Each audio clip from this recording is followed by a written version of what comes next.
नमस्कार, मैं रूपम किशोर स्वागत करती हूँ आप सबका एक बार फिर से हिंदुस्तान वार्ता कार्यक्रम में।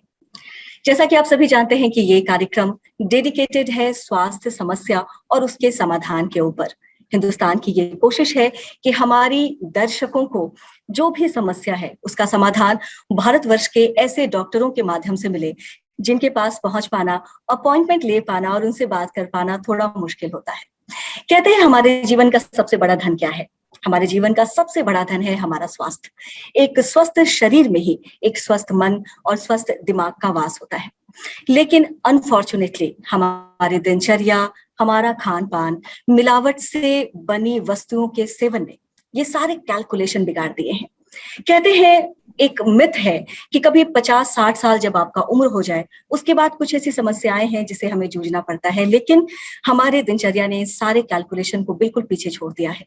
ऐसी समस्याएं जो 50-60 साल के बाद हुआ करती थी, उन समस्याओं से बहुत कम उम्र में हम जूझने लगे हैं, जिनमें सबसे बड़ी और आम समस्या है डायबिटीज। तो आज के हिंदुस्तान वार्ता कार्यक्रम में डायबिटीज की समस्या और उसके समाधान के ऊपर जवाब देने के लिए हमारे साथ जुड़ रहे हैं डॉक्टर आनंद शंकर।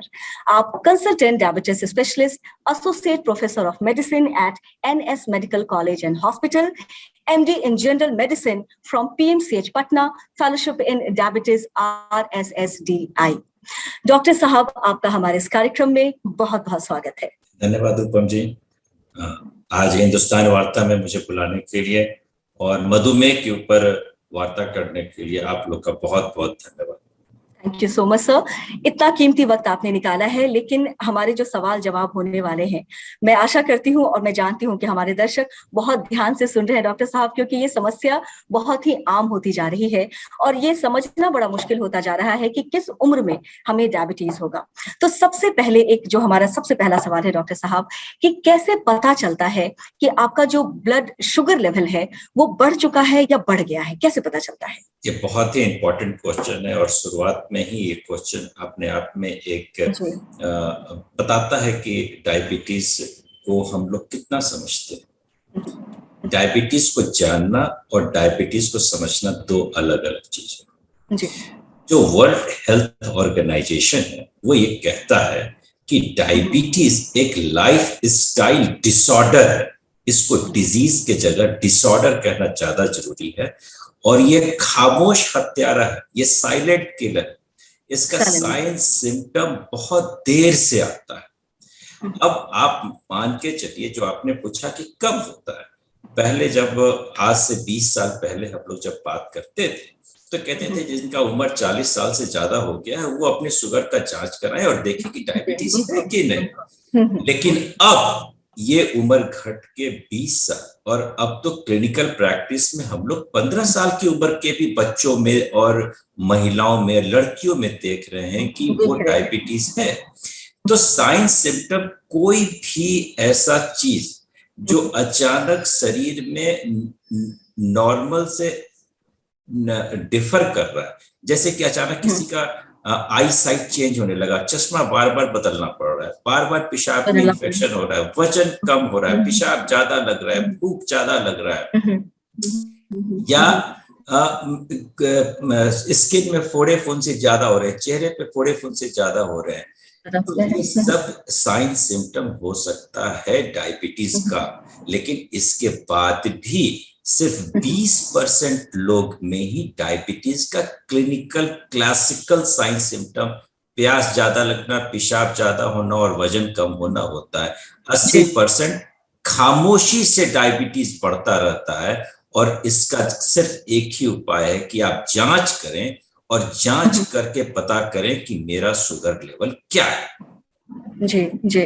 तो जैसा कि हमारे दर्शक सुन रहे हैं कि डॉक्टर साहब ने कहा कि 15 साल की उम्र से भी ये चीजें हो जाती हैं, और मैंने भी कहा कि अब उम्र सीमा का कैलकुलेशन बिल्कुल ही बदल चुका है। तो समय समय पे आपको अपना जांच कराना चाहिए जिससे पता चल सके कि आपका जो शुगर लेवल है वो क्या है। डॉक्टर साहब, एक बहुत इंपॉर्टेंट बात है, मैं आपसे पूछना चाहूंगी कि क्या ऐसे बदलाव हमें अपने रहन सहन में करना चाहिए या जीवन शैली में ऐसा क्या बदलाव हो जिससे डायबिटीज की समस्या को अवॉइड किया जा सके? क्या कर सकते हैं डॉक्टर साहब?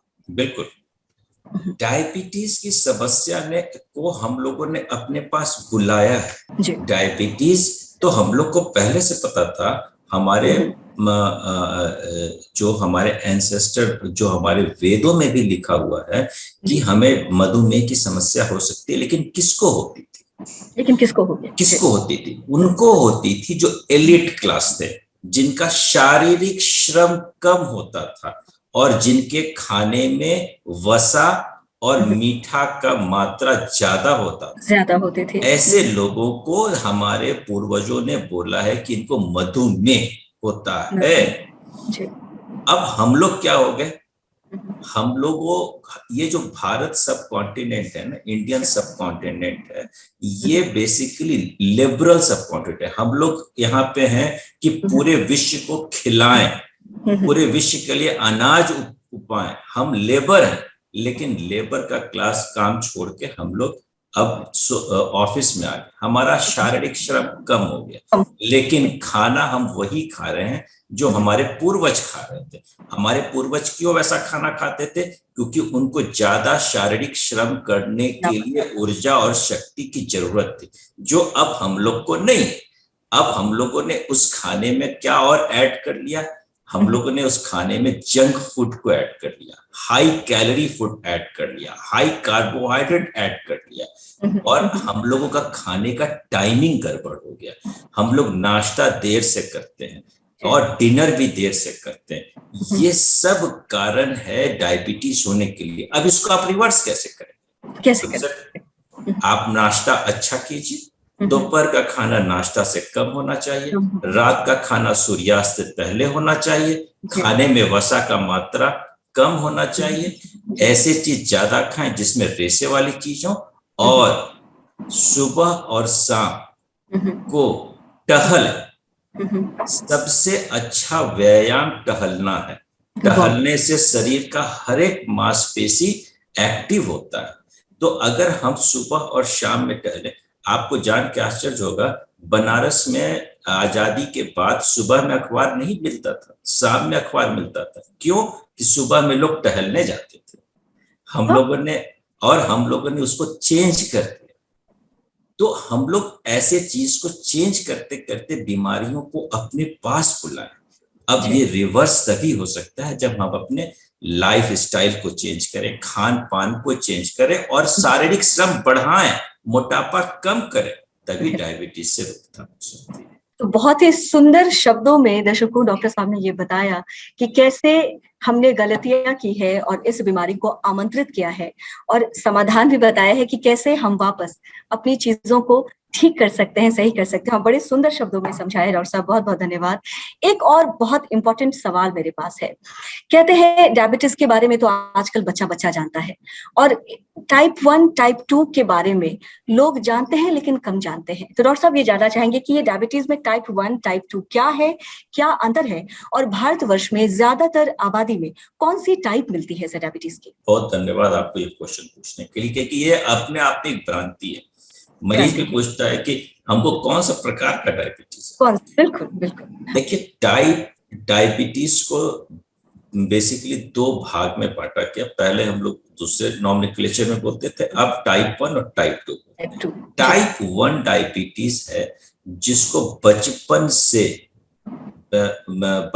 जन्म लेने के कुछ साल से ही डायबिटीज हो जाता है, और उसका मुख्य कारण है कि जो हमारे शरीर के अंदर में शुगर को कंट्रोल करने के लिए इंसुलिन का जहां पैदावार होता है, पैंक्रियास, उसका पूरी तरह से डेवलपमेंट नहीं हो पाता है, या जिस सेल में इंसुलिन बनता है, बीटा सेल, वो नहीं बन पाता है, या इंसुलिन किसी कारणवश से बन नहीं पाता है, और वैसे बच्चों को टाइप 1 डायबिटीज होता है। इसका अलग अलग जांच है, जिससे जांच करके हम लोग बताते हैं कि टाइप 1 डायबिटीज है। और इन सारे बच्चों को या बड़ों को भी टाइप 1, जिनको बाद में पता चलता है, इनका एक ही इलाज है, इंसुलिन, और केवल इंसुलिन, और सिर्फ इंसुलिन।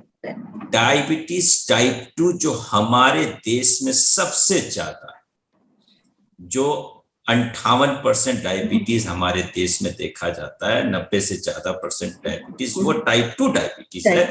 इसमें क्या होता है कि हमारे शरीर में इंसुलिन बनता है, लेकिन शरीर के अंदर उसका प्रतिरोध होने लगता है हमारे खान पान के गड़बड़ी के कारण, मोटापा के कारण, जिसको कहते हैं इंसुलिन रेजिस्टेंस, जिसके कारण इंसुलिन बनता तो है लेकिन उस प्रतिरोध के कारण वो काम नहीं कर पाता है, और इसके कारण टाइप 2 डायबिटीज होता है, जिसमें शुरुआती अवस्था में गोली से शुगर कंट्रोल हो भी सकता है, नहीं भी हो सकता है।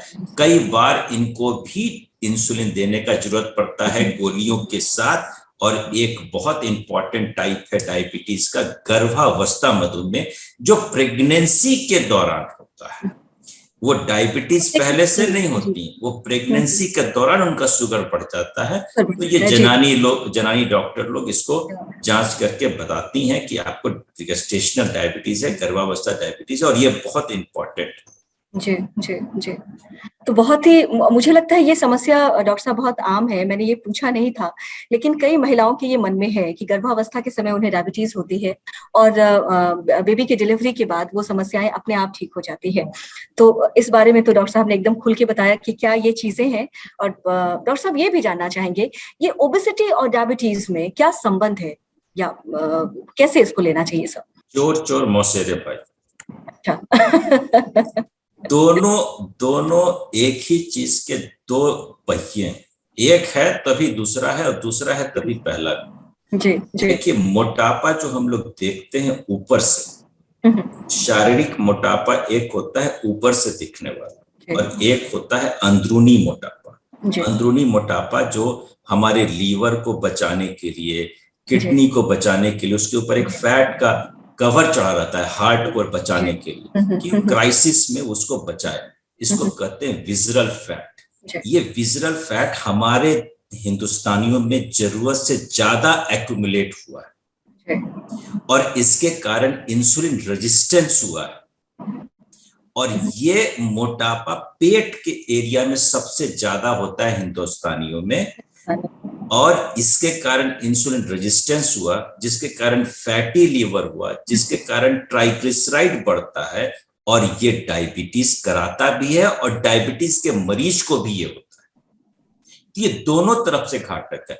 मोटापा और डायबिटीज बिल्कुल साथ साथ चलने वाले, ऐसे कहते हैं ना कि वो मियाँ बीबी का रिश्ता है इनके बीच। तो अगर मोटापा है तो आप डायबिटीज का जांच कराएं, और अगर डायबिटीज है तो आप मोटापा का भी जांच कराएं। और अब ऐसी दवाइयां आई हैं, अवेलेबल हैं, जो कि मोटापा भी कम करती हैं और शुगर भी कम करती हैं। तो अपने डॉक्टर से डिस्कस करें इस पर। यानी कहीं ना कहीं डॉक्टर साहब ये तो तय है कि अगर आपका वजन बढ़ा हुआ है, मोटापा है, तो मोटापा अपने साथ साथ कई ना कई बीमारियों को साथ लेकर आता है, जिसमें डायबिटीज तो है ही है। आपने कहा दोनों। और एक बात और है, वेस्टर्न वर्ल्ड, मतलब जो पाश्चात्य साइंटिफिक वर्ल्ड है, उनका मोटापा का जो कट ऑफ है 25, हिंदुस्तानियों के लिए मोटापा का कट ऑफ 23 है। 2% कम है, 2% कम है। ये बहुत इंपॉर्टेंट है। आपने 138 करोड़ लोगों में अगर 2 मार्क कम कर दिया तो कितने लोग मोटापा के क्षेत्र में आ गए। तो मोटापा बहुत बड़ा इंडेक्स है, और अब मोटापे के नए नए इंडेक्स भी आ रहे हैं, जिसको कोलेस्ट्रॉल से भी हम लोग जोड़ के देख रहे हैं कि उनके अंदर इंसुलिन रेजिस्टेंस होगा और उनको डायबिटीज होगा। और सब एक बात जानना चाहेंगे, बहुत लोगों की ये बातें हैं, ये उनका सवाल है कि इंसुलिन लेने से वजन बढ़ता है। तो जानना चाहते हैं सभी कि ऐसा क्या कोई ऐसा एक पर्टिकुलर एक्सरसाइज है जो डायबिटीज के लिए बनी है? जैसे कि आपने एक तो कहा कि वॉक करना बहुत जरूरी है, क्या इसके अलावा भी कुछ है? और ये क्या मिथ है कि इंसुलिन लेने से वजन बढ़ता है? देखिए, सबसे पहले तो इंसुलिन है क्या ये समझना आवश्यक है। अगर पूरी दुनिया में कोई अमृत है, होली वाटर है, जीवन दायनी कोई चीज है, तो इंसुलिन।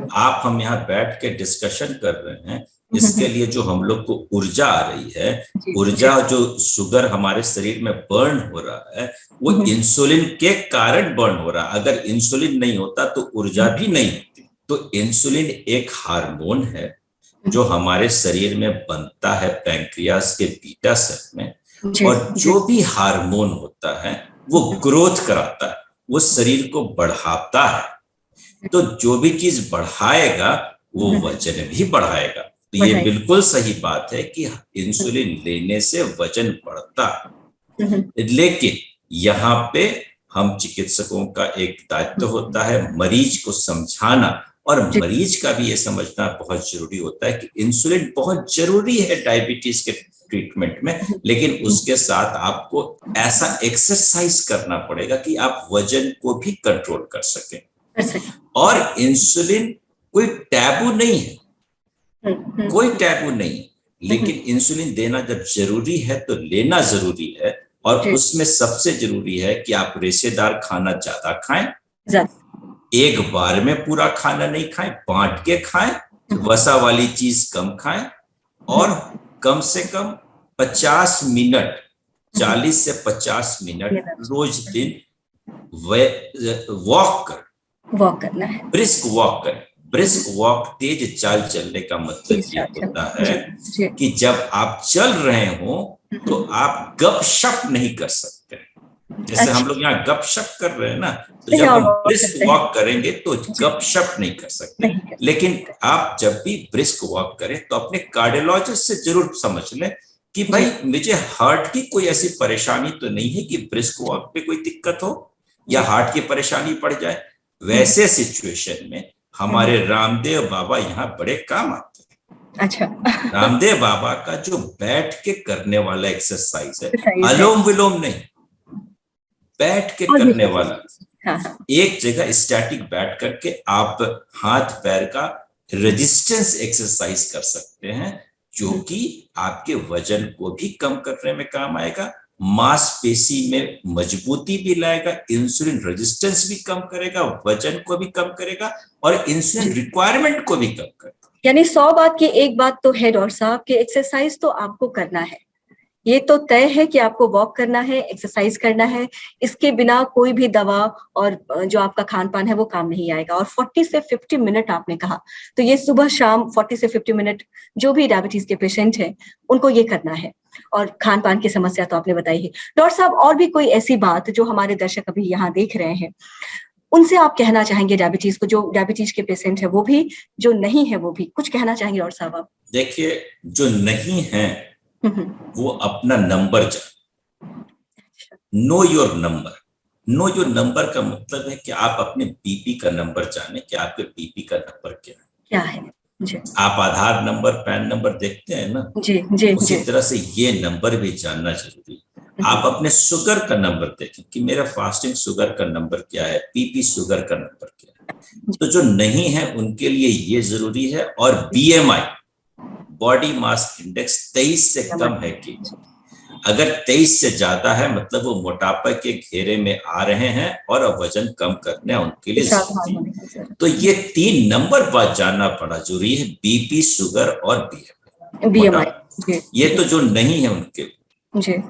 जो है डायबिटीज वो अपना एक पीरियोडिक चेकअप जरूर करें। होता क्या है कि हम लोग एक बार शुगर चेक कर लिए, मरीज भी अब वो सालों तक वही दवाई खा रहा है, उसको ये भी ज्ञान नहीं कि उसका क्या है। तो हर 3 महीने पे पीरियोडिक चेकअप बहुत जरूरी है डायबिटीज में। साल में एक बार पूरे हार्ट का, पूरे किडनी का, पूरे लीवर का और नस का और आंख का चेकअप जरूर कराएं डायबिटिक के मरीज। दवा का डोज बहुत इंपॉर्टेंट है।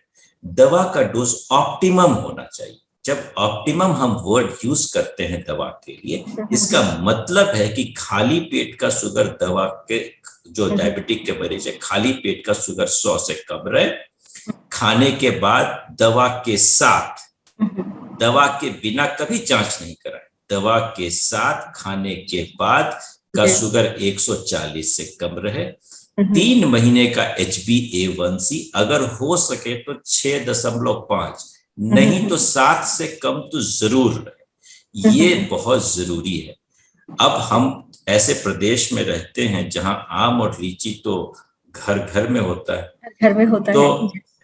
क्या नहीं खाएं, सब चीज आप खा सकते हैं। और बिहारी खाना जो है, जो नॉर्थ इंडिया का जो पूर्वांचली का जो खाना है जिसमें सत्तू का मात्रा बहुत ज्यादा है, वो सबसे बढ़िया है डायबिटिक मरीज के। बट क्या नहीं खाना? आम, केला, लीची, सपाटू, कटहल, अंगूर, शरीफा, गन्ना, खजूर, किशमिश और बेर, ये फल बिल्कुल नहीं खा सकते। नारियल, नारियल पानी, ये इससे बना हुआ कोई भी सामान नहीं खा सकते। गुड़, शहद, शक्कर, और गुड़ में कई तरह से गुड़ बनता है। खजूर से भी बनता है, गन्ने से भी बनता है, चाशनी से भी बनता है। तो गुड़ किसी चीज से भी बना हो, शहद कहीं से भी आया हो, चीनी वाला भी शहद हो या मधुमक्खी वाला शहद हो, ये सब चीज आप डायबिटिक मरीज नहीं खा सकते। नहीं खा सकते। और क्या नहीं ले सकते? जो भी चीज का आप रस निकाल लेते हैं, मतलब जूस, सूप नहीं, सूप में आप सब कुछ खाते हैं उसको उबाल करके, जूस में आप उसको गाड़ देते हैं और फाइबर को अलग, सिट्ठी को अलग कर देते हैं। और सिट्ठी सबसे इंपॉर्टेंट चीज है हमारे पाचन तंत्र के लिए। तो जूस किसी भी चीज का किसी भी समय कैसे भी डायबिटिक के मरीज को बिल्कुल नहीं लेना चाहिए, नहीं लेना है। तो ये चीज अगर कोई फॉलो करता है, और खान पान तो जो भी डायबिटिक के मरीज हैं वो जानते हैं, उसको फॉलो करें, इससे ज्यादा और दवा सही पे ले, कोई दिक्कत नहीं। मुझे लगता है डॉक्टर साहब कि आपने वो सारी जानकारी दी जिसका सवाल मैंने आपसे किया, और वो भी जानकारी दी जो शायद मेरे जहन में भी नहीं था कि ये मुझे आपसे पूछना है। लेकिन हमारे जितने दर्शक अभी आपको देख पा रहे हैं, सुन पा रहे हैं, उनके मन में बहुत सारे समस्याएं होंगी जिसका पूरा समाधान मैं आशा करती हूँ कि हमारे दर्शकों को मिल गया होगा। क्या खाना है, कैसे रहना है, जिनको डायबिटीज है उनको क्या करना है, जिनको नहीं है उनको कैसे अलर्ट रहना है, और कैसे इन सारी बातों को ध्यान में रखकर अपने जीवन को बेहतरीन ढंग से सिर्फ जीना नहीं है, बहुत खुलकर जीना है। डॉक्टर साहब बहुत बहुत धन्यवाद आपका हमारे इस वार्ता में शामिल होने के लिए और सभी समस्याओं का समाधान बताने के लिए, और इतने सुंदर सुंदर शब्दों में बताने के लिए। डॉक्टर साहब आपका बहुत बहुत धन्यवाद। थैंक यू, धन्यवाद। दोस्तों, जैसा कि हम सभी जानते हैं कि भारत एक विकासशील देश है। ऐसे में जैसे जैसे जनसंख्या बढ़ती जा रही है, हमारी कोशिश होती है कि कैसे उस आबादी में हम अपने आप को सबसे आगे लेकर आए, खूब काम करें, खूब तरक्की करें। लेकिन इन सारे भाग दौड़ के बीच में हम अपने स्वास्थ्य का ख्याल रखना भूल जाते हैं, और जो हमारी लाइफस्टाइल होती है वो वर्क को डेडिकेटेड होती है, यानी कि काम के हिसाब से हमारा खान पान, हमारी दिनचर्या होती है। और कहीं ना कहीं आगे जाकर यही लाइफस्टाइल, यही दिनचर्या हमारे स्वास्थ्य समस्याओं का कारण भी बनती है। और कहते हैं ना कि जब हमारा मन स्वस्थ नहीं होगा, जब हमारा शरीर स्वस्थ नहीं होगा, तो हम क्या काम कर पाएंगे, और जब काम नहीं कर पाएंगे तो कैसी तरक्की। यानी कि बहुत जरूरी है कि दिनचर्या का ख्याल रखा जाए, खान पान का ख्याल रखा जाए। लेकिन चूंकि जिंदगी ऐसी है, तरक्की करनी है, आगे बढ़ना है, तो दोनों का ख्याल रखना है। हम आपको बता दें कि हिंदुस्तान वार्ता में आज हमारे साथ एक ऐसे डॉक्टर जुड़ रहे हैं जो आपको जीवन शैली से संबंधित समस्याओं के बारे में भी बताएंगे, समस्याओं का समाधान भी बताएंगे। तो बड़े गौर से आपको देखना भी है और सुनना भी है। तो आइए हम सब मिलकर स्वागत कर लेते हैं। हमारे बीच है, हमारे साथ जुड़ रहे हैं डॉक्टर मुकेश कुमार। आप MBBS DNB internal medicine, MNAMS director and head of department internal medicine, Magadh hospital NKN hospital Patna है। डॉक्टर साहब आपका बहुत बहुत स्वागत है हिंदुस्तान वार्ता कार्यक्रम में। धन्यवाद। डॉक्टर साहब, सबसे पहले तो हम यही जानना चाहेंगे कि वर्ल्ड का जो सिनेरियो हम देख रहे हैं, हर तरफ भाग दौड़, बस लोग कहीं पहुंच जाना चाहते हैं, तरक्की कर जाना चाहते हैं, और अपने खान पान को, अपने दिनचर्या को बिल्कुल ही डेडिकेट कर दिया है काम के ऊपर। लेकिन स्वास्थ्य समस्याएं बढ़ती जा रही हैं। तो आपसे सबसे पहले यही जानना चाहेंगे डॉक्टर साहब कि क्या ऐसी स्वास्थ्य समस्या है जो बहुत कॉमन है, और कौन सी वो मेडिकल चेकअप है जो किसी भी आम इंसान को रूटीन वाइज कराना चाहिए? देखिए, आज जैसे रैपिड अर्बनाइजेशन हुआ है और globalization of unhealthy life style हुआ है, ये भी एक इम्पॉर्टेंट फैक्टर है। पॉपुलेशन एजिंग हो रहा है, लोगों का सेडेंटरी हैबिट डेवलप करता जा रहा है, किसी को अपने पास टाइम नहीं है। ये सारा रिस्क फैक्टर है कि जो बहुत सारी बीमारियों के लिए आदमी को प्रेडिस्पोज करता है। Mainly chronic non communicable diseases होता है जो लाइफ स्टाइल से रिलेटेड होता है, और वर्ल्ड वाइड जो डेटा है उसके अनुसार कम से कम 40 मिलियन डेथ जो होता है ये लाइफ स्टाइल डिजीजेस से रिलेटेड है, जिसमें कि टोटल डेथ का 70% पार्ट जो है, जो हम कह सकते हैं कि लाइफ स्टाइल डिजीज से रिलेटेड है। और लाइफ स्टाइल डिजीज में जो कॉमन डिजीज होता है, जैसे कि हार्ट का प्रॉब्लम बढ़ता है, कैंसर होने का चांस रहता है, डायबिटीज का चांस आगे चल के होने का रहता है, रेस्पिरेटरी डिजीजेस का कॉमन प्रिवेलेंस है, साथ में स्ट्रोक और ये सब है। इन सब का रिस्क फैक्टर जो है, तो risk factor unhealthy life style ही है, अनहेल्दी ईटिंग हैबिट और सेडेंटरी लाइफ स्टाइल ही। जो मेन फैक्टर हम लोग कह सकते हैं कि लोगों का फिजिकल एक्टिविटी, एक्सरसाइज करने का टेंडेंसी कम हो गया है, किसी के पास अपने लिए टाइम नहीं है, और यही चीज आगे चल के प्रेडिस्पोज करता है। सेडेंटरी हैबिट से ओबेसिटी डेवलप करता है, और ओबेसिटी आगे चल के बाकी सारे बीमारियों के लिए प्रेडिस्पोज करता है, जैसे diabetes, stroke, cardiovascular disease and chronic kidney disease, इन सब चीजों के लिए प्रेडिस्पोज करता है। तो यदि हम लोग कुछ अपना लाइफ स्टाइल में चेंजेस करें और जैसे अपना फिजिकल एक्टिविटी को बढ़ाएं, पहला चीज तो ये है, कम से कम 30 to 45 minute brisk walking, morning walk तो लोगों को करना ही चाहिए यदि और कुछ नहीं कर सकते हैं, तो काफी हेल्पफुल होगा इन सब चीजों को प्रिवेंट करने के लिए। जो रिकमेंडेशन है, रिकमेंडेशन एक्सरसाइज के लिए है कि वीक में at least 150 minute of aerobic activity per week लोगों को लिए करना जरूरी होता है। हम लोग एम रखें कि ओबेसिटी को कम कर सकें, ओबेसिटी को कम करें, और साथ में जो सेंट्रल ओबेसिटी है, जो प्रेडिस्पोजिंग फैक्टर होता है डिजीज के लिए, उससे बचें। बीएमआई का एम रहना चाहिए कि बीएमआई का एम हम लोग लेस देन 25 मेंटेन करें, तो जो कि बहुत सारी बीमारियों से प्रिवेंशन के लिए अच्छा होता है। स्मोकिंग, टोबैको यूज, इन सब चीजों को अवॉइड करना चाहिए।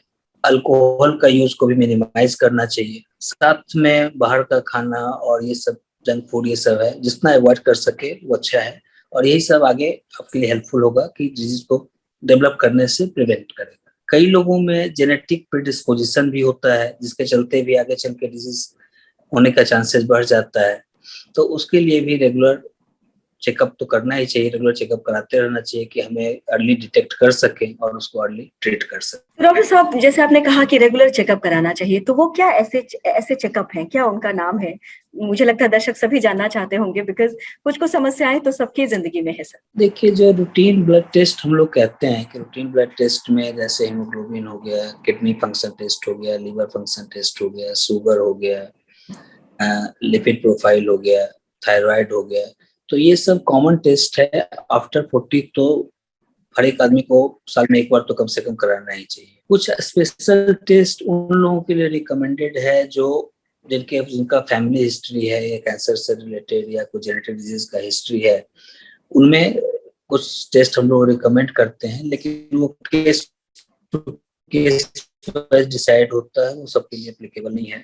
लेडीज के लिए, खासकर वुमेन्स के लिए कुछ कैंसर का स्क्रीनिंग होता है, जैसे ब्रेस्ट कैंसर के लिए, सर्वाइकल कैंसर के लिए, तो ये सब स्क्रीनिंग टाइम टू टाइम कराते रहना चाहिए डॉक्टर से कंसल्ट करके। डॉक्टर साहब, अगला सवाल मेरा इससे ही संबंधित था, कुछ बातें तो आपने बता दी।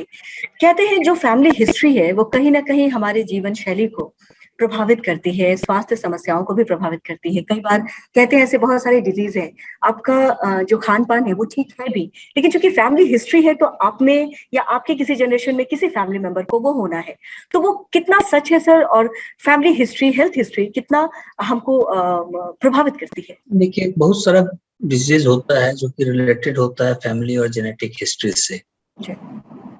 उसमें है कि अनहेल्दी लाइफ स्टाइल है, उन चीजों को प्रेडिस्पोज कर देता है। जैसे डायबिटीज है, तो डायबिटीज में कई बार होता है कि यदि मदर फादर को है तो बच्चों में होता ही है, लेकिन यदि हम लोग प्रिवेंट करें और हम लोग हेल्दी लाइफ स्टाइल जिए, ओबेसिटी को से बचें और बाकी चीजों से बचें, रेगुलर एक्सरसाइज और ये सब करें, अपना ईटिंग हैबिट को चेंज करें, तो उन सब चीजों से बचा जा सकता है। लेकिन कुछ डिजीजेज होता है जिसमें कि फैमिली प्रेडिस्पोजिशन होता है, उसमें से सबसे कॉमन है जैसे डायबिटीज है, ब्लड प्रेशर है, डिसलिपिडेमिया है जिसमें कोलेस्ट्रॉल का बढ़ना है, ये सब रिलेटेड इससे है। कई बार कुछ कार्डियोवास्कुलर डिजीजेज जो होता है वो भी रिलेटेड होता है फैमिली हिस्ट्री से। अस्थमा एक कॉमन डिजीज है जो कि कॉमनली उसमें फैमिली हिस्ट्री और जेनेटिक हिस्ट्री मिलता है हमें। कुछ कैंसर होता है जिसमें कि फैमिली प्रेडिस्पोजिशन होता है, जैसे फीमेल में ब्रेस्ट कैंसर है तो उसमें कुछ पर्टिकुलर जीन म्यूटेशन होता है, BRCA1 BRCA2 जो होता है, तो उन लोगों में ज्यादा टेंडेंसी रहता है आगे चल के डेवलप करने का।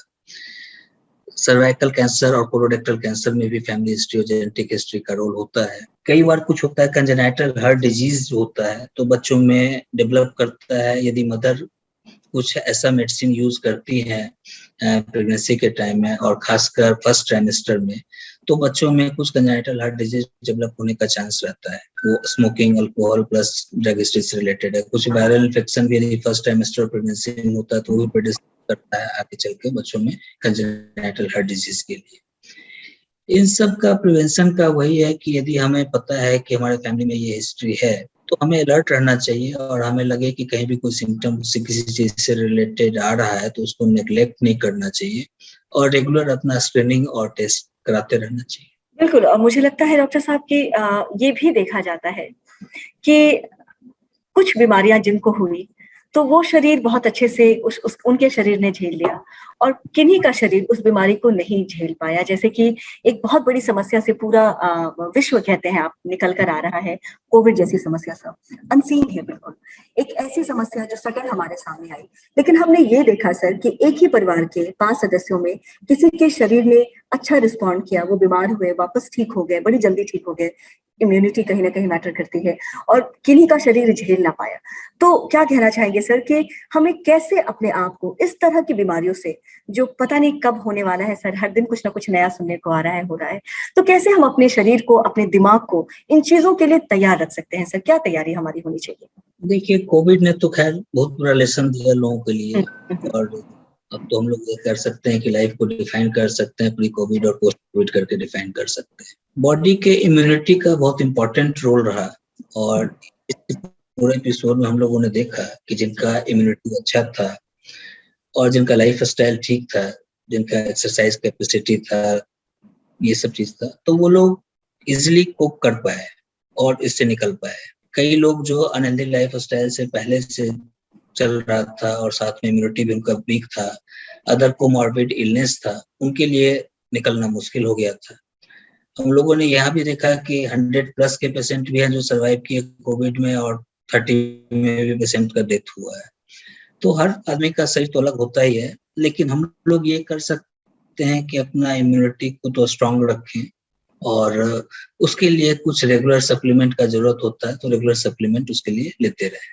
हाँ, साथ में यदि आपको कोई डिजीज है, जैसे आपको यदि शुगर है, तो शुगर का डाइट कंट्रोल होना जरूरी है। शुगर ही एक बहुत बड़ा रिस्क फैक्टर होता है बहुत सारी बीमारियों के लिए, और वो आपकी इम्यूनिटी को भी खत्म करता है।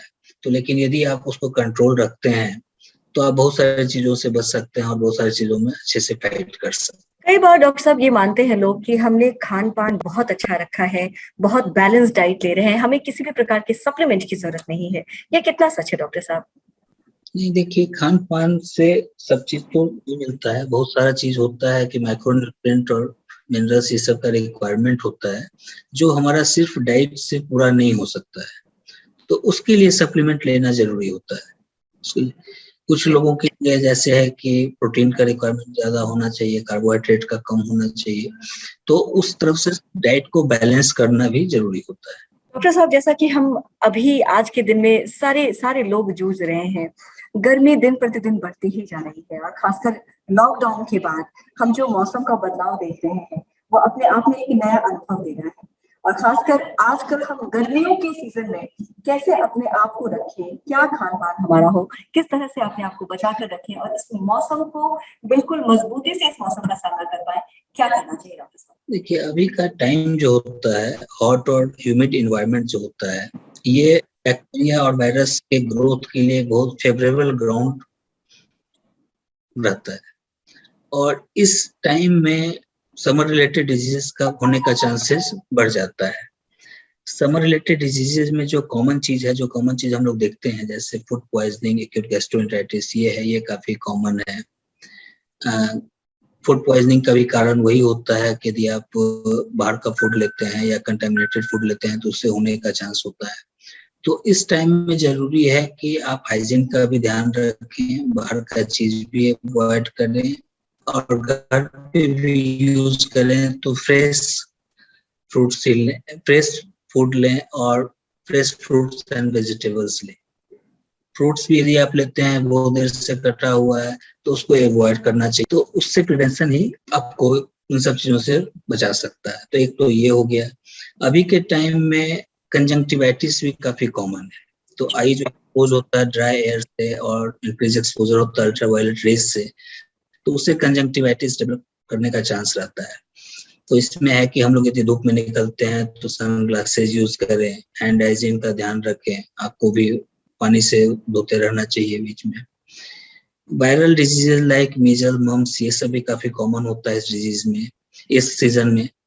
इस सीजन में ब्रोंकियल अस्थमा जो एस्थमेटिक पेशेंट होते हैं उनमें अटैक एक्सरवेट कर जाता है, और उसका भी कारण होता है कि मॉल्स पोलन एनवायरनमेंट में ज्यादा होता है, और साथ में सडन शिफ्ट ऑफ टेम्परेचर होता है कि जैसे आप एसी से बाहर निकल गए, तुरंत बाहर निकल गए, तो उससे भी ये सब चीज एग्रीवेट होता है, तो उससे प्रिवेंशन के लिए ध्यान रखना चाहिए।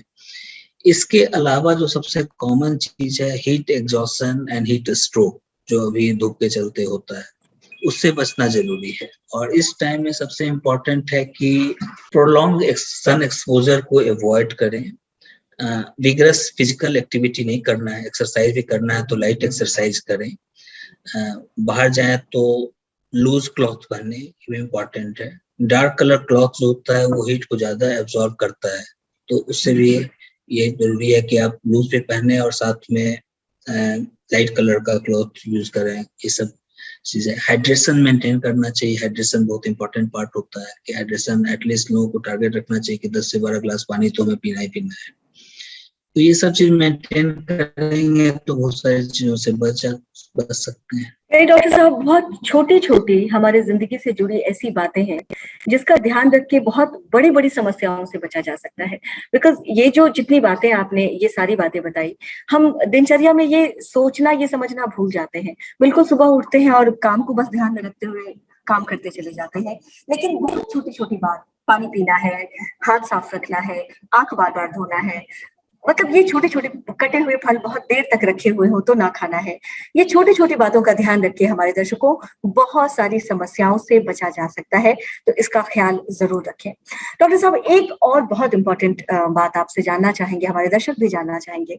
लास्ट ईयर के सर्वे के हिसाब से लगभग 3 से 3.5 लाख लोगों की मृत्यु सिर्फ इसलिए हो गई क्योंकि ड्रग रिएक्शन हो गया, एडवर्स ड्रग रिएक्शन हो गया। तो डॉक्टर साहब, क्या करके इस जो ये रेशियो है, जो 3-3.5 लाख लोग, बहुत लोग होते हैं सर, इसका नंबर कैसे कम किया जा सकता है? देखिए, जो यहाँ पे एक हैबिट है लोगों का कि आपको तो बस मेडिसिन काउंटर पे गए, कुछ मेडिसिन ले लिए, लेके खा लिए, इस चीज को चेंज करना जरूरी है, और इसके लिए स्ट्रिक्ट गाइडलाइन होना चाहिए और गवर्नमेंट की तरफ से समझाना चाहिए कि विदाउट प्रिस्क्रिप्शन मेडिसिन तो नहीं यूज करें।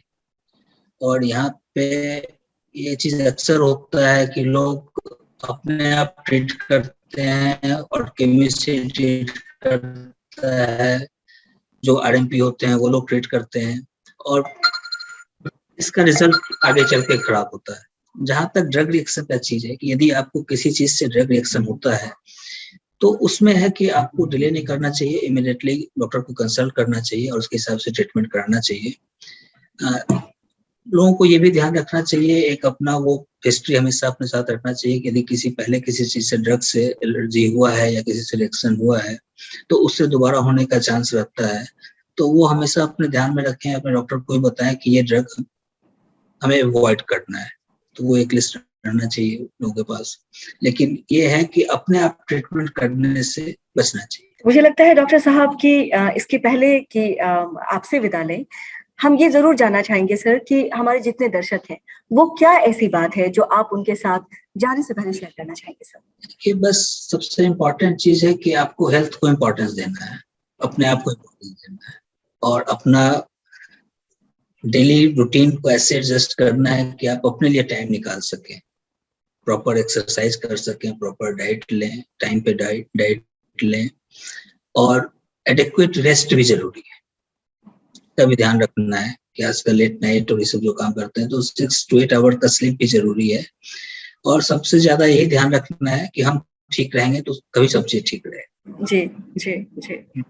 तो मुझे लगता है बहुत ही सुंदर और बहुत ही सुलझे शब्दों में डॉक्टर साहब ने बताया है कि कैसे हमारी डेली रूटीन में छोटे छोटे बदलाव करके हम अपने आने वाली समस्याओं को टाल सकते हैं या कह लें उसे हटा सकते हैं। डॉक्टर साहब, इन सारी जानकारियों को देने के लिए आपका बहुत बहुत धन्यवाद। दोस्तों, जैसा कि हम सभी जानते हैं कि हिंदुस्तान वार्ता कार्यक्रम में स्वास्थ्य से संबंधित हर समस्याओं के ऊपर हम चर्चा करते हैं, हम बात करते हैं। और जैसा कि हम सब जानते हैं कि आज हम डायबिटीज के बारे में बात कर चुके हैं, हमने हमारे जीवन शैली से जुड़ी जितनी समस्याएं हैं कि क्या हम करते हैं और किस तरह का प्रभाव हम पाते हैं, इसके ऊपर डॉक्टर कुमार से बात कर ली। और अब बारी है एक ऐसे डिपार्टमेंट की, जी हाँ, एक ऐसे क्षेत्र की जिसके बारे में आप कह लें कि हम सभी कभी ना कभी किसी न किसी उम्र में उन समस्याओं से जुड़ते हैं। और ये समस्या है हमारे हड्डी से संबंधित, हमारे ऑर्थोपेडिक डिपार्टमेंट से संबंधित। इसके लिए इन समस्याओं के ऊपर प्रकाश डालने के लिए कि ये समस्याएं क्या क्या हैं, क्या क्या हो सकती हैं, इसका समाधान क्या है और किस उम्र में ये समस्याएं उत्पन्न होना शुरू होती है, इन सारी चीजों के बारे में बहुत ही विस्तृत जानकारी देने के लिए हमारे साथ हिंदुस्तान वार्ता कार्यक्रम में जुड़ रहे हैं डॉक्टर आनंद शंकर। आप assistant professor, Indira Gandhi institute of medical science, Patna, department of trauma and emergency orthopaedics, MS in orthopaedics. Doctor साहब, आपका हमारे इस कार्यक्रम में जुड़ने के लिए बहुत बहुत स्वागत है। हिंदुस्तान वार्ता का इस कार्यक्रम में जुड़ने के लिए बहुत बहुत आभारी हूँ और आपके सभी सवालों का और जो भी आम जनता के जो भी प्रॉब्लम है उसका सही सही उत्तर बताने का पूरी कोशिश करूँगा। डॉक्टर साहब, सबसे पहले और जो सबसे बड़ी समस्या है वो तो ये हो गई है कि जैसे जैसे हम तरक्की की ओर बढ़ते जा रहे हैं, बैठकर काम करना, कंप्यूटर पे काम करना, 8-8, 9-9 घंटे, 10-10 घंटे एक जगह पे बैठ के कार्य करना, इन जीवन शैली ने, इस काम ने हमारे शरीर में बहुत सारी समस्याएं उत्पन्न कर दी है डॉक्टर साहब। जैसे कि गर्दन में दर्द होना एक कॉमन चीज है, स्पाइन से संबंधित बीमारी होना। तो ये 10 घंटे बैठ के कार्य करने वालों के लिए और क्या क्या समस्याएं होती है डॉक्टर साहब जिसको आप डील करते हैं डेली रूटीन में, और इससे कैसे बचा जाए? आपने बिल्कुल सही सवाल उठाया है। जी। आजकल का ये बहुत ही बड़ा प्रॉब्लम है, खासकर उन लोगों के लिए जो ऑफिस में काम करते हैं। जी। तो लोग 9 to 9 जैसे शॉप्स में काम करते हैं, जो शॉप्स में बैठकर दिन रात कंप्यूटर के सामने काम करते हैं, स्टॉक मार्केट हो या कहीं भी हो, जहाँ भी कंप्यूटर का काम है, लैपटॉप का काम है, मोबाइल रख कर काम करना है, तो सब जगह ये प्रॉब्लम धीरे धीरे और ज़्यादा तेजी से बढ़ती जा रही है। इसका मुख्य कारण जो मेरी समझ में है, जो समझ में आती है, उसका मुख्य कारण है आदमी का बैठने का तरीका। जो पोजीशन होना चाहिए फोन का, जो पोजीशन होना चाहिए लैपटॉप का, जो पोजीशन होना चाहिए डेस्कटॉप का, वो काफ़ी जगहों पर मैंने खुद ऑब्जर्व किया है, काफ़ी गड़बड़ रहता है। अक्सर हमारा शरीर इस तरह से बनाया गया है कि वो 2 पिलर पे हमेशा रहता है। तो अगर वो पिलर जहाँ भी अनबैलेंस होगा तो वो सबसे पहले आपके गर्दन, आपके पीठ और आपके कमर को प्रॉब्लम में डालता है। तो आज हम ये जानेंगे कि आखिर इन सब सारी समस्याओं से कैसे बचें। सबसे इम्पोर्टेंट चीज़ है पहले हम अपना पोस्चर सुधारें। उसके लिए हमें सही कुर्सी का इस्तेमाल करना होगा। उसके लिए हमें समझना होगा कि हमें किस तरह से डेली बैठना चाहिए, कितने देर तक बैठने के बाद हमें अगर समस्या आती है तो कब हमें थोड़ा सा रेस्ट लेने की जरूरत है। तो ये सब चीज़ आज मैं आपके सामने डिस्कस कर रहा हूँ। तो कुर्सी का पोजीशन सबसे पहले होना चाहिए कि जिसमें कि आपका कमर का जो शेप होता है वो पीछे की साइड से आपको बिल्कुल सीधा दिखता है, लेकिन जब उसको साइड से देखा जाए तो वो बिल्कुल सीधा नहीं होता है, उसका एक खास शेप होता है। तो हमें उसी तरह की कुर्सी का इस्तेमाल करना चाहिए जो खास शेप में हो। इससे एक प्रॉब्लम से हम लोग निजात पा सकते हैं, या लंबे समय बैठने के बाद भी उस कमर दर्द से थोड़ा सा हम लोग सहूलियत पा सकते हैं। दूसरा सबसे बड़ा चीज़ है जो है आपके लैपटॉप, डेस्कटॉप और ये मोबाइल फ़ोन का रखने का तौर तरीका। जो हमारा गर्दन है, जो हमारा मस्तिष्क है, वो गर्दन पर सबसे बड़ा लोड है। तो अगर मस्तिष्क को हम आगे की तरफ झुकाएंगे तो गर्दन का लोड बढ़ेगा। क्यों? तो वही जो 2 पिलर का जो सिस्टम है वो फिर अनबैलेंस होता है, तो ज़्यादा देर तक वो बैलेंस करने पर दर्द करता है। तो जब तक हमारी गर्दन सीधी है, सामने से देखने में जब तक बिल्कुल सीधी लग रही है, तब तक वो सही है। जहाँ भी आपने आगे झुक करके देखना शुरू किया, ऊपर की तरफ ज़्यादा देख रहे हैं या दाएं बाएं ज़्यादा देख रहे हैं, तो अनबैलेंस होगा और वो फिर थोड़ी देर के बाद दर्द करेगा ही करेगा। तो हमें अपना लैपटॉप जो है उसी हिसाब से स्लैंटिंग टेबल आता है या स्लाइडिंग डेस्क आता है, उस पर अपना लैपटॉप रख करके लैपटॉप का जो स्क्रीन है उसको गर्दन की या बिल्कुल मस्तिष्क के बिल्कुल सामने रखें, तो हम गर्दन के प्रॉब्लम से, मैक्सिमम प्रॉब्लम से हम निजात पा सकते हैं। सेम चीज अप्लाई होता है आपके डेस्कटॉप के लिए, सेम चीज अप्लाई होता है आपके मोबाइल के लिए। तो मोबाइल स्क्रीन भी बिल्कुल इसी तरह से। हमारी कुछ आदतें जो आजकल यूजुअली सोने के समय में है कि यूजुअली हम मोबाइल पर काफी देर तक व्हाट्सएप में लगे रहते हैं, फेसबुक में लगे रहते हैं, तो अक्सर हम नीचे की तरफ देखते हैं मोबाइल को लेकर के। तो वो एक नया प्रॉब्लम है सिर्फ और सिर्फ गर्दन दर्द के लिए। कमर दर्द और पीठ का दर्द तो अलग ही चीज है, सिर्फ गर्दन दर्द के लिए इतनी समस्या है। तो सबका एक ही उपाय है, आपका गर्दन सीधा हो और मोबाइल आपके आंखों के सामने हो। जहां बेड पर आप सो करके कुछ भी देखिएगा, फिर से आपको जो गर्दन को स्ट्रेच करना पड़ता है, तो जहां आप गर्दन स्ट्रेच किए फिर से नई समस्या आ जाएगी। तो ये जो भी लाइफस्टाइल आप अपने मोबाइल के लिए चेंज कर रहे हैं, उसको एक्चुअली मोबाइल को अपने हिसाब से चेंज करना है। मोबाइल का पोजीशन, लैपटॉप का पोजीशन और डेस्कटॉप का पोजीशन। अक्सर आप जब भी बाजार में सामान खरीदने जाते हैं, बिग बाजार हो, विशाल मेगा मार्ट हो या इस तरह का कोई भी हो, आपने देखा होगा कि उसका कंप्यूटर स्क्रीन यूजुअली नीचे टेबल के सतह के बराबर रखा होता है। ये बहुत ही गड़बड़ चीज है। जो लोग उस पर बिलिंग कर रहे हैं वो कॉन्स्टेंटली उस स्क्रीन को देखने के लिए गर्दन झुकाते हैं और वहां से उनका दर्द शुरू होता है। तो हम ये समझेंगे कि ये दर्द कब से शुरू होता है। ये दर्द कभी भी किसी को भी किसी भी उम्र में शुरू हो सकता है। जो हम कहते हैं कि हड्डियों जो है बच्चे में काफी लचीली होती है, तो यूजुअली उनमें दर्द की समस्या कम होती है, ऐसा नहीं है।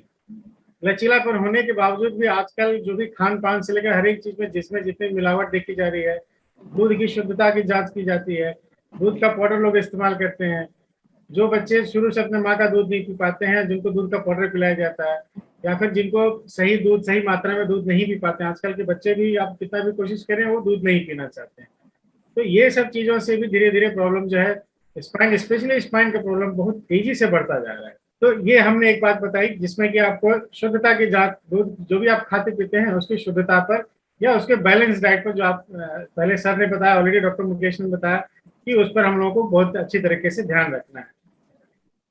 उसके बाद जैसे जैसे उम्र बढ़ती है, हमने देखा कि कंप्यूटर से अब होता है, तो इसके बाद जैसे जैसे लोग बूढ़े होते जाते हैं तो उनमें तरह तरह की बीमारियां आती हैं। एक सबसे इम्पोर्टेंट बीमारी है जिसको हम लोग जानते हैं ऑस्टियोपोरोसिस के नाम से। 40 या 45 की उम्र के बाद मेल्स में फीमेल्स में अलग अलग तरीके से या अलग अलग रेट से हड्डियों से कैल्शियम का लॉस होता है। तो ये हम जाने दोनों में किस तरह से डिफरेंस होता है। मेल में हड्डियों का लॉस अगर माना जाए 1% होता है, तो फीमेल में हड्डियों का लॉस 10% होता है। ये 10 गुना का डिफरेंस होता है। तो ये 10 गुने के डिफरेंस को हम लोग को कम करना है। उसमें बहुत तरह की दवाइयाँ आती हैं जो अपने डॉक्टर से संपर्क करके या गायनिकोलॉजिस्ट से संपर्क करके या ऑर्थोपेडिक सर्जन से संपर्क करके हम लोग उस चीज को कम कर सकते हैं या समझ सकते हैं कि उसको फर्दर कैसे बचाया जाए। जो हमारे गर्दन का, मान लीजिए गर्दन का दर्द आ ही गया, तो उसके लिए बहुत तरह का एक्सरसाइज है। उसको ढंग से समझना है, उसको ढंग से सीखना है और उसको ढंग से करना है, तो गर्दन को हम लोग बचा सकते हैं। डॉक्टर साहब, मेरा जो अगला सवाल था वो इसी के ऊपर था कि मान लीजिए कि हमारी कार्यशैली ही ऐसी है आज के जीवन में, लगभग 80% लोग ऑफिस में बैठकर काम करना, लैपटॉप पे काम करना, और जैसा आपने बताया कि जितनी यंग जनरेशन है वो जो मॉल में काम कर रहे हैं, और आपने जो बताया जो स्क्रीन की समस्या है वो बिल्कुल नीचे रखा होता है। तो समस्या तो हमने अपने जीवन शैली की वजह से अर्जित अब तो कर ली है। अब स्पाइन का जो इलाज है सर वो क्या है और कैसे इसका इलाज कैसे किया जाए, क्योंकि बहुत कम उम्र में देखा जा रहा है सर, 15 साल के बच्चे, 20 साल के बच्चे, सबको गर्दन की समस्या है, सब दर्द से पीड़ित है। क्या इलाज है सर इसका? किसी ने बहुत ही अच्छा इसका जवाब दिया है। बचाव ही सबसे बेहतर इलाज है। अच्छा। बीमारी आने से पहले बीमारी का अगर रोकथाम कर लिया जाए तो कभी उसके इलाज की जरूरत ही नहीं पड़ेगी। तो इसके लिए हमें अपने जीवन में योग का समावेश करना होगा। किसी खास तरह का एक्सरसाइज जो किसी डॉक्टर ने बताया हो उसको ढंग से करना होगा। ये समझना होगा कि दवा खाने से ज्यादा इम्पोर्टेंट एक्सरसाइज करना है। दवा में आप रुपए दे करके दवा खा लेते हैं, आपका प्रॉब्लम थोड़ी देर के लिए सॉल्व हो जाता है, लेकिन वो लंबे समय के लिए कभी भी सॉल्व नहीं हो पाता है। तो हमें इस चीज का ध्यान रखना होगा कि योग और एक्सरसाइज, सही तरह का योग और सही तरह का एक्सरसाइज, इसकी जानकारी अपने डॉक्टर से जरूर लें। क्योंकि कभी अक्सर ऐसा होता है कि लोग जोश में आकर के खूब ज्यादा एक्सरसाइज करते हैं और प्रॉब्लम को घटाने की बजाय कई गुना बढ़ा लेते हैं। एक्सरसाइज का जो नियम है, आपको एक्सरसाइज उतना ही करना है जितने में आपको लगे कि आपका प्रॉब्लम बढ़ नहीं रहा हो, और उतनी ही देर करना है जितनी देर आपको लगता है कि आप सह करके आराम से कर सकते हैं। एक्सरसाइज आपको आराम देने के लिए है, उसको कष्ट को बढ़ाने के लिए बिल्कुल भी नहीं है। एक्सरसाइज ये नहीं लगना चाहिए कि आप जो है बिल्कुल ऐसा कर रहे हो कि आप किसी को करके दिखा देना है, किसी को करके नहीं दिखाना है। आपको अपने बॉडी के हिसाब से उसको समझना है कि नहीं, मेरे बॉडी के लिए एक्सरसाइज इतनी ही जरूरत है तो हम इतनी ही करेंगे। तो ये दो चीज प्रिवेंशन सबसे ज्यादा जरूरी है। अगर किसी को बीमारी आ जाती है तो उसके आगे फिर दवाइयां हैं, एक्सरे है, कई तरह के जांच हैं, फिर उसका इलाज है। तो डिपेंड करता है कि कितना सीवियर हो चुका है, तो उसमें फिर ऑपरेशन भी आते हैं, बहुत तरह की चीज आते हैं। इस चीज के लिए अभी चिंता नहीं करना है, पहले ये समझ लेना है कि हम बचाएं कैसे। एक बार बच गया तो इलाज कराने की या किसी तरह का खर्चा करने का जरूरत भी नहीं पड़ेगा। तो इसके लिए डिटेल में समझने के लिए आप कभी भी अपने डॉक्टर से अच्छी तरह से सलाह ले लें, जो स्पेशली जो स्पाइन के सर्जन है और जो स्पाइन में जिन्होंने महारत हासिल कर रखा है। डॉक्टर साहब, एक बहुत अच्छी बात तो आपने बताई कि समस्या से जो है बचाव पहले आपको करना है। आप पहले ही अपनी जीवन शैली को बदल लें। थोड़ी सी भी अगर आपको पेन महसूस हो रही है, दर्द महसूस हो रहा है, तो आप समझें कि आपको अब क्या करने की जरूरत है, क्या सुधार लाने की जरूरत है। वो तो बहुत सुंदर बात आपने बताई। लेकिन कभी कभी समस्याएं डॉक्टर साहब इतनी बढ़ जाती है कि जो स्पाइन सर्जरी है वहां तक की बात आ जाती है। तो एक छोटे से उसमें समय में हम जानना चाहेंगे सर कि स्पाइन की सर्जरी क्या है, कहाँ इसका इलाज है और क्या किया जाना चाहिए डॉक्टर साहब? स्पाइन की सर्जरी जैसे आम लोगों को ये समझ में आता है कि नहीं, स्पाइन की सर्जरी बहुत बड़ी सर्जरी है। ऐसा नहीं है। जो काम आप डेली करते हैं वो काम आपके लिए उतना ही आसान है जितना आपके लिए दाल भात खाने के बराबर है। बट प्रॉब्लम यहाँ पर होती है कि वो एक सेंसिटिव मैटर है, वो एक सेंसिटिव एरिया है, इसलिए काफी कम लोग उस चीज पर ध्यान देते हैं। तो जो आपके शहर में बहुत गिने चुने कम स्पाइन सर्जन है, वो लोग काफी अच्छी तरीके से और बहुत ही कम समय में बहुत ही छोटे चीरे से बहुत अच्छी सर्जरी करते हैं, जिसमें कि आपको इमीडिएट रिलीफ भी मिल सकता है। बहुत सारी ऐसी बीमारियां होती हैं जिसमें कि आपको रिलीफ काफी देर से मिलती है, तो उसके बारे में डॉक्टर से समझना है। स्पाइन सर्जरी में कभी भी डरने की जरूरत नहीं है। उसमें सही सलाह, सही ऑपरेशन और सही उपचार से आपकी समस्याओं का बिल्कुल सही और तुरंत आपका निवारण किया जा सकता है। तो स्पाइन सर्जरी के लिए कभी भी डरने की जरूरत नहीं है। हमारे पटना शहर में बहुत सारे लोग स्पाइन सर्जरी में हैं। मैं खुद इंदिरा गांधी में हूँ। इंदिरा गांधी में मेरे साथ और भी कई डॉक्टर हैं जो स्पाइन की तरह तरह की सर्जरी करते हैं और बिल्कुल सेफ सर्जरी करते हैं, जिसमें कि फर्दर कोई नुकसान नहीं होता और लाभ पहुंचता है मरीजों को। हमारे अलावा और भी कई ऐसे डॉक्टर हैं पूरे पटना में जो इसका इलाज बहुत अच्छे तरीके से करते हैं। तो स्पाइन सर्जरी से कभी भी डरने की जरूरत बिल्कुल भी नहीं है। डॉक्टर साहब, ये भी जानना चाहेंगे कि स्पाइन सर्जरी के साथ साथ ही जिनमें समस्या तुरंत उत्पन्न हुई है या कुछ महीने ही पुरानी है, फिजियोथेरेपी कितना मददगार साबित होता है सर? हम लोगों को एक बात पहले समझना होगा कि दो तरह के विभाग हैं, एक हड्डी विभाग है और एक फिजियोथेरेपी विभाग है। तो ये हमें समझना है कि अगर किसी भी प्रॉब्लम को सबसे पहले अगर हम फिजियोथेरेपिस्ट के पास लेके जाते हैं तो अक्सर मैंने ये देखा है कि वो समस्या को बढ़ा करके लेके आते हैं। लेकिन कई बार ऐसा भी हुआ है जो अच्छे फिजियोथेरेपिस्ट हैं या जिनके पास एक्सपीरियंस ज्यादा है, वो शुरू में भी उस चीज को समझ करके उसको कर सकते हैं। स्पाइन के बारे में जो भी कमर दर्द है या पीठ दर्द है या गर्दन दर्द है, उसकी ज्यादातर पढ़ाई सबसे अच्छे तरीके से ऑर्थोपेडिक सर्जन या स्पाइन सर्जन करते हैं। तो उस समस्या को जानना कि आखिर वो समस्या क्यों पैदा हुई, आखिर वो कमर दर्द वहीं पर क्यों हो रहा है, दूसरी जगह क्यों नहीं हो रहा, आखिर वो इतने दिनों से क्यों है, आखिर वो अचानक से क्यों शुरू हुआ या फिर अचानक से वो धीरे धीरे क्यों शुरू हुआ। इस चीज का सही आकलन एक ऑर्थोपेडिक सर्जन या स्पाइन सर्जन ही कर सकता है। इसलिए सर्वप्रथम किसी भी व्यक्ति को सबसे पहले अपने ऑर्थोपेडिक सर्जन या स्पाइन सर्जन से सलाह लेना चाहिए। उनकी दिशा में जो भी एक्सरसाइज उनको बताया जाएगा वो एक्सरसाइज को लेकर के या तो अपने फिजियोथेरेपिस्ट के पास जाएं या फिर जो डॉक्टर साहब ने अगर समझा दिया है तो उसी हिसाब से करें, तो ये उनके लिए ज्यादा बेहतर होगा।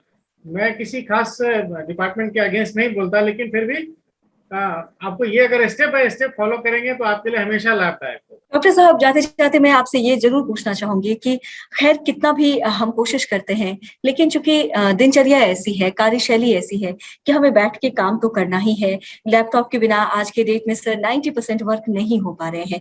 तो एक मॉनिटर से जो हमारी दूरी है, जो डिस्टेंस है सर, वो कितनी होनी चाहिए? बैठने का सही तरीका आपने बता दिया, और क्या वो ऐसी बात है जो शुरू से हम ध्यान दें तो आगे इन सारी समस्याओं से बचा जा सकता है, या कम से कम काफी समय तक इसे खुद से दूर रखा जा सकता है?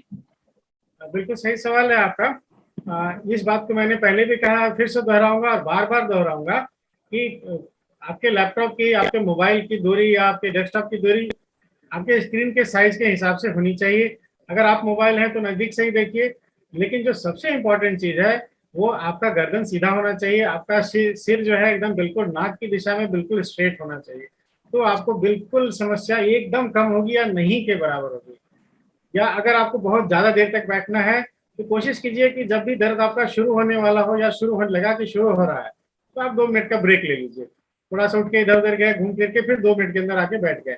तो ये छोटी छोटी बातों से आपका गर्दन का दर्द, पीठ का दर्द, कमर दर्द और इन सब चीजों से आप बहुत लंबे समय तक बच सकते हैं बिना किसी दवा के और बिना किसी अन्य इलाज के या बिना किसी डॉक्टरी फीस के। डॉक्टर साहब, इन सारी बातों पे इतने गहराई से और इतने साफ शब्दों में बताने के लिए आपका बहुत बहुत धन्यवाद। और मुझे लगता है कि जितने हमारे दर्शक हैं, खासकर इस समस्या से हमारे यंगस्टर्स बहुत प्रभावित हैं सर, जितने 20 साल 25 साल के बच्चे हैं, जो लड़के हैं लड़कियां हैं, जो काम कर रहे हैं, जो पढ़ाई कर रहे हैं, उनको स्पाइन की समस्या, कमर दर्द, गर्दन दर्द, ये उनके लिए बिल्कुल आम हो गया है, बिल्कुल जनरल सा हो गया है। क्या सजेस्ट करेंगे सर जाते जाते, क्या ऐसी समस्याओं में उन्हें अपने दिनचर्या को चेंज करना है या तुरंत ही मेडिसिन का सहारा लेना है? बिल्कुल है, मैं ये कहूंगा कि उनको दिनचर्या, उनको अपना स्पाइन का पोस्चर, कुर्सी जो भी है, इसको सबसे पहले चेंज करें। उनको दवा की जरूरत ना के बराबर पड़ेगी।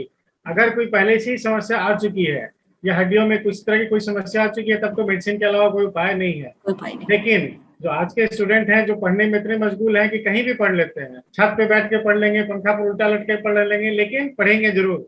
उनको मैं ये कहना चाहूंगा, नहीं, आप प्रॉपर तरीके से ही पढ़िए तो आप जीवन में आगे भी बढ़ेंगे और इन छोटी छोटी समस्याओं से कोसों दूर रहेंगे। डॉक्टर साहब, इतनी महत्वपूर्ण जानकारी देने के लिए आपका बहुत बहुत धन्यवाद। हिंदुस्तान वार्ता को इतना कीमती वक्त देने के लिए बहुत बहुत धन्यवाद। कहते हैं जहां समस्या है वहां समाधान भी है, और ये जीवन से जुड़ी हुई हमारी शैलियां, हमारा कार्य कहीं ना कहीं हमें स्वास्थ्य समस्याओं के पछड़े में जरूर डालता है।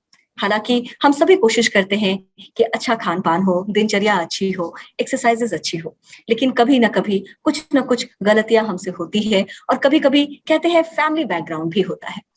तो अब इन सारी समस्याओं के बाद जिस समस्या के बारे में मैं बात करने जा रही हूँ, वो समस्या आज के डेट में बहुत कॉमन हो चुकी है, और ये समस्या है दिल से संबंधित। कहते हैं कहीं ना कहीं तनाव भी इसका बहुत बड़ा कारण है। तो अब ये क्या है, क्यों है, किस उम्र में होता है, और इसका इलाज क्या है, इस समस्या का समाधान क्या है, इन सारी बातों पे बिल्कुल विस्तृत ढंग से जानकारी देने के लिए हमारे साथ हैं Shashwat heart and emerging centre के doctor Kumar Himanshu, MBBS honours and gold medallist PMCH MD medicine, gold medallist DM cardiology GSVM। Doctor Himanshu, आपका हिंदुस्तान वार्ता कार्यक्रम में हमारे साथ जुड़ने के लिए सबसे पहले बहुत बहुत धन्यवाद और आपका स्वागत करते हैं। आपका भी धन्यवाद बुलाने के लिए। सर, सबसे पहले तो यही जानना चाहेंगे, कहते हैं दिल की समस्या एक ऐसी समस्या है जो हमारे जीवन शैली से तो जुड़ी ही है, साथ ही साथ हमारा कार्य, हमारा तनाव और हमारे आसपास का जो वातावरण है उस पर भी काफी प्रभावित करती है। इस बात का भी असर दिल की समस्याओं से जुड़ी हुई बातों पे होता है। तो सबसे पहला सवाल कि किस तरह के व्यक्ति को या किस उम्र में ये दिल का जो चेकअप है, जो दिल से जुड़ी हुई समस्याओं के ऊपर जो चेकअप है, कब से करानी चाहिए सर? देखिए, वैसे बीमारी होने की कोई उम्र नहीं होती है, पर कैसे जनरल स्टेटमेंट दिया जाए तो जैसे ही आप 40 की आयु को पार करते हैं तो आपको हार्ट के लिए चेकअप कराना स्टार्ट कर देना चाहिए। अथवा अगर आप कोई रिस्क फैक्टर्स रखते हैं जो हार्ट की बीमारियां पैदा कर सकती हैं, जैसे डायबिटीज, ब्लड प्रेशर, या आप एक कांस्टेंट स्मोकर हैं या अल्कोहल लेते हैं या किसी और तरह का नशा करते हैं, इर्रिस्पेक्टिव ऑफ एज आपको अपना हार्ट के लिए चेकअप करवाते रहना चाहिए, जस्ट टू सी कि कहीं आपको बीमारी शुरू तो नहीं हो गई, शुरू कहीं स्टेजेस में पकड़ी नहीं जा सके। ये तो इन जनरल पॉपुलेशन की बात हुई। और दूसरी की सिम्टम्स के हिसाब से, तो यदि आपको चलने फिरने पे सीने में दर्द या दबाव जैसा महसूस होता है, या सीढ़ी चढ़ने या तेजी से चलने में सांस फूलने की समस्या लगती है, या फटीग, जो काम आप बहुत पहले आराम से कर पाते थे अब करने में थक जा रहे हैं, तो हो सकता है कि ये हार्ट की किसी बीमारी की वजह से हो रही है। तो इसको एक बार जाकर उचित जगह पर दिखाया जा सकता है। बहुत ही सुलझे शब्दों में डॉक्टर साहब ने बता दिया कि किस तरह के सिम्टम आप महसूस करें तो आपको क्या करना चाहिए और कब हार्ट चेकअप कराना चाहिए। डॉक्टर साहब, ये भी जानना चाहेंगे कि हमारी जो फैमिली बैकग्राउंड है वो किस हद तक प्रभावित करती है हमारे हेल्थ को, खासकर जब दिल की बीमारी की बात हो तो? बहुत ज्यादा करती भी है। और सबसे बड़ी बात है कि जो परिवार वाली चीज है उसको आप बदल भी नहीं सकते, अपने परिवार को तो आप बदल नहीं सकते। जो परिवार में चलने वाली हार्ट की बीमारियां हैं उनके बारे में दो खास चीजें हैं। एक तो वो कम उम्र में ही शुरू हो जाती हैं और दूसरी उनकी सिवियरिटी और भी ज्यादा होती है। तो आपके परिवार में अगर हार्ट की बीमारियां रही हैं तो बहुत कॉमन है कि सबको होगी या बहुतों को होगी। तो कांस्टेंट केयर की भी जरूरत पड़ती है, कांस्टेंट डाइटरी चेंजेस की भी जरूरत पड़ती है, हर चीज़ की जरूरत पड़ती है। इनफैक्ट हमारे एक प्रोफेसर थे हमारे कार्डियोलॉजी करते टाइम, तो उन्होंने वो अपने परिवार के पहले व्यक्ति थे जिन्होंने 65 वर्ष की आयु के पायदान को पार किया था अपने परिवार में। उनके परिवार में जितने लोग थे सब 65 से कम की उम्र में ही डेथ हो जाती थी कार्डियक अरेस्ट या हार्ट अटैक की वजह से। तो you are the first person जिन्होंने 65 की उम्र को पार किया। तो जो परिवार में चलने वाली हार्ट की बीमारियां हैं तथा खराब भी होती हैं, जल्दी होती हैं, सीवियर होती हैं। तो इनके बारे में एक प्रॉपर मॉनिटरिंग शेड्यूल क्या है, कैसे काम करना है, क्या नहीं करना है, ये बिल्कुल अलग होता है, जनरल पॉपुलेशन से बिल्कुल अलग होता है और उसको आप बदल भी नहीं सकते। इन चीजों का बिल्कुल ध्यान रखना है। तो ये बिल्कुल ही मान के चल रहा है डॉक्टर साहब कि अगर परिवार में ये हिस्ट्री है, दिल की बीमारी की हिस्ट्री है, तो आगे के जनरेशन को बिल्कुल ही अपना ख्याल रखना है और रूटीन चेकअप तो जरूर कराना है। तो देखिए ऐसा जरूरी नहीं है कि आपको हो जाएगा, एक पेनिट्रेंस की बात होती है। जीन्स तो आपको मिलेंगे, लेकिन वो जीन अपने आप को कितना एक्सप्रेस करती है ये वेरी करता है पर्सन टू पर्सन। बट हाँ, आपको एक काफी हाई परसेंटेज है कि अगर आपके परिवार में हार्ट की बीमारियां रही हैं तो आपको भी होंगी। हो सकता है समय अलग हो, आपके पिताजी को 30 साल में हो गया, आपको हो सकता है 70 साल में हो सकता है सीवियरिटी अलग हो, उनको थोड़ा ज्यादा था, आपको कम हो, लेकिन कुछ ना कुछ कभी ना कभी होने की संभावना रहेगी ही और होगी भी। ऐसी समस्या आती है सर जो हम समझ नहीं पाते कि हमारे साथ क्या हो रहा है, हम मुश्किल में होते हैं, पेन में होते हैं। तो हार्ट अटैक के जो सिम्टम्स हैं सर वो क्या है और क्या इसको प्रिडिक्ट या प्रिवेंट किया जा सकता है? Is it possible? पहले सवाल पे चलता हूँ, हार्ट अटैक के सिम्टम्स क्या है, क्योंकि इसको पहचानना भी जरूरी है पूरे पॉपुलेशन में। हार्ट अटैक के सिम्टम्स को हम दो भाग में बांट देते हैं, एक टिपिकल और एक एटिपिकल। तो टिपिकल सिम्टम्स वो है जो हर किसी को पता है कि सीने में तेज दर्द जो बाहों में भी जा रहा है या जबड़ों में जा रहा है, जिसके साथ बहुत पसीना चले, उसको एंजाइना कहते हैं। और यही एंजाइना अगर 5 से 10 मिनट से ज्यादा रह गया तो वो हार्ट अटैक कह सकता है। ये एक टिपिकल सिम्टम है जो आज के डेट में पॉपुलेशन में हर किसी को पता है। बट एटिपिकल सिम्टम्स है जिसको लोग ध्यान नहीं देते हैं और जिस वजह से हार्ट अटैक मिस हो जाता है, उनमें 4 सिम्टम्स कॉमनली है। सबसे पहला, इसको गैस समझ के लोग भूल जाते हैं। बदहजमी, गैस, पेट में दर्द, बिल्कुल हो सकता है हार्ट अटैक हो। आपको बस एक ईसीजी की जरूरत होती है जानने के लिए कि है या नहीं, और उसको भी आप नहीं कराते हैं, अपना बहुमूल्य समय खो देते हैं। दूसरा, सांस फूलने की समस्या। सांस फूलने की कई वजह होती हैं, फेफड़ों से संबंधित किसी तरह का इंफेक्शन, किडनी की बीमारियां, लिवर की बीमारियां, हजार तरह की वजह होती हैं। पर सांस फूलने की एक प्रमुख वजह जो है वो हार्ट अटैक ही है। उसको भी आप भूल जाते हैं कि हो सकता है ये सांस फूलना हार्ट अटैक की वजह से ही हो। तीसरा, बेहोशी, चक्कर खा के गिर जाना। यूजुअली इसमें आप भूल जाते हैं कि भाई चक्कर खा के गिर गए, ठीक हो गया। हो सकता है आपको उस समय एक हार्ट अटैक हुआ है और आपकी हार्ट ब्लॉकेज हुई है, आपके दिल की धड़कनें जो है वो थोड़ी गड़बड़ चली हैं, इसी वजह से आप बेहोश होकर गिर गए हैं। और फाइनली चौथा जो है, एक बहुत खास सिम्टम होता है बूढ़े लोगों में कि बस बहुत घबराहट हो रही है और कुछ नहीं, ना सीने में दर्द है, ना किसी तरह की सांस फूल रही है, ना बेहोशी है, बस अच्छा नहीं लग रहा है और एक बहुत अजीब सी घबराहट हो रही है। ये भी हार्ट अटैक हो सकता है, फिर से दिखाई। तो एक नॉर्मल पॉपुलेशन के लिए, नॉर्मल लोगों में सीने में दर्द होता है, परंतु महिलाओं में, डायबिटिक्स में, बूढ़े लोगों में और वैसे लोग जो अन्य बीमारियों से ग्रसित हैं, ये दर्द गायब हो जाता है, होता ही नहीं है। तो वैसे लोगों में सांस फूलना, चक्कर आके बेहोश होना या बदहजमी, गैस की शिकायत या बहुत ज्यादा घबराहट, ये सब हार्ट अटैक के लक्षण हो सकते हैं। इनको दिखाने में कोई हर्ज नहीं। और जो ये था सर क्वेश्चन कि क्या इसको प्रिडिक्ट किया जा सकता है और इसके प्रिवेंशन के लिए क्या किया जा सकता है? प्रिडिक्ट किया जा सकता है कि cannot be predicted। मैं सबको ही कहता हूँ just like an it has to happen। आप इसकी संख्या को कर सकते हैं, इसको गायब नहीं कर सकते हैं। आपने सीट बेल्ट पहन ली, आपने हेलमेट पहन ली, फिर भी सड़कों पे दुर्घटनाएं होनी ही है। सड़क पे गाड़ी चलेगी तो इनएविटेबिलिटी है, वो कभी ना कभी होगी ही होगी। संख्या कम जा सकती है। तो हम इतना प्रेडिक्ट करने के चक्कर में नहीं रहे कि हम इस बारे में ही बहुत आशंकित रहे कि हमको कब हार्ट अटैक हो जाएगा, कब हो जाएगा। उससे ज्यादा जरूरी ये है कि उसको पहचानना और समय पे सही अस्पताल में पहुंचना। Heart attack is a treatable condition, कोई ऐसा जानलेवा चीज नहीं है। बट हाँ, नहीं ट्रीट करिएगा तो जानलेवा है। तो उसको पहचानना और सही समय पर अस्पताल पहुंचना ज्यादा जरूरी है, बशर्ते कि हम सालों साल इस पे अपना दिमाग रगड़ते रहें कि इसको कैसे बचाया जाए, कैसे बचाया जाए। और फिर मैं डॉक्टर साहब ये भी जानना चाहेंगे, लोगों के मन में गुड कैलेस्ट्रॉल, बैड कैलेस्ट्रॉल ये क्या है, इसके बारे में बहुत सारे सवाल होते हैं। तो क्या है सर ये गुड कैलेस्ट्रॉल, बैड कैलेस्ट्रॉल? हमारे शरीर में ऐसे तो कई तरह के कोलेस्ट्रॉल होते हैं, बट प्राइमरली दो कहेंगे, हाई डेंसिटी, एक low density. High density cholesterol जो है वो अपने आप बैठ जाता है, सतह पे चिपकता नहीं है, तो इसकी मात्रा ज्यादा है तो अच्छी है। लो डेंसिटी कोलेस्ट्रॉल चिपक जाता है आपकी आर्टरीज में जाके, तो ये खराब है। समस्या ये है कि हाई डेंसिटी कोलेस्ट्रॉल को आप बढ़ा नहीं सकते हो, आपकी शरीर की बनावट है, और हिंदुस्तान के सभी लोगों में हाई डेंसिटी कोलेस्ट्रॉल कमी होती है, उसको बढ़ाने का कोई तरीका रिलायबल नहीं है। तो आपके पास एक ही तरीका है कि आप लो डेंसिटी कोलेस्ट्रॉल को कम करके रखिए अपने खान पान, चलने फिरने से या दवाइयों की मदद से। हाई डेंसिटी कोलेस्ट्रॉल को बढ़ाने के पीछे मत जाइए, कोई सेफ तरीका है नहीं जो हम उसको बढ़ा सके। हमारे शरीर की बनावट ऐसी है, हमारे जीन्स ऐसे हैं कि हम एट रिस्क है हार्ट डिजीजेस के लिए बाकी दुनिया के कंपैरिजन में। और ये भी जानना चाहेंगे और साहब, दिल की बीमारियों से संबंधित बहुत सारे मिथ हैं लोगों के मन में, तो वो क्या क्या हैं? और कॉमनली आप सारे लोगों को जो दिल की समस्या से जूझ रहे हैं या नहीं जूझ रहे हैं, आपका एक कॉमन सजेशन क्या होगा सर उनके बारे में? 3 मिथ्स को एड्रेस करूंगा अगर आपके पास समय होगा।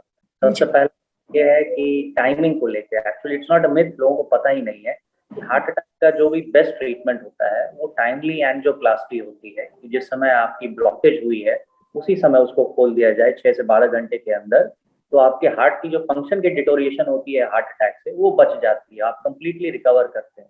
तो लोगों में इस बात की जागरूकता नहीं है कि हार्ट अटैक में आखिर होता क्या है। क्या है heart attack? Heart attack is the loss of blood supply to your heart. आपके हार्ट को जो नली खून देती है वही बंद हो गई है और हार्ट का एक हिस्सा डैमेज होने वाला है। तो जब तक उस नली को फिर से चालू नहीं किया जाएगा वो डैमेज रह जाएगा।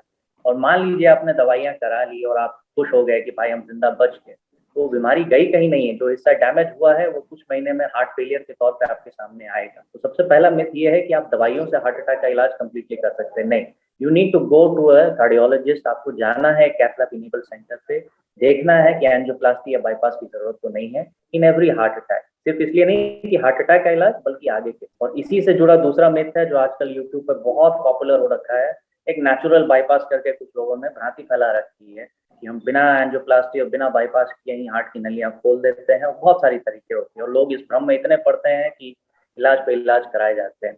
इसका सीधा समाधान ये है कि हर बंद नली को खोलने की जरूरत ही नहीं होती है। अगर नहीं भी खोलेंगे तो कुछ नहीं होगा।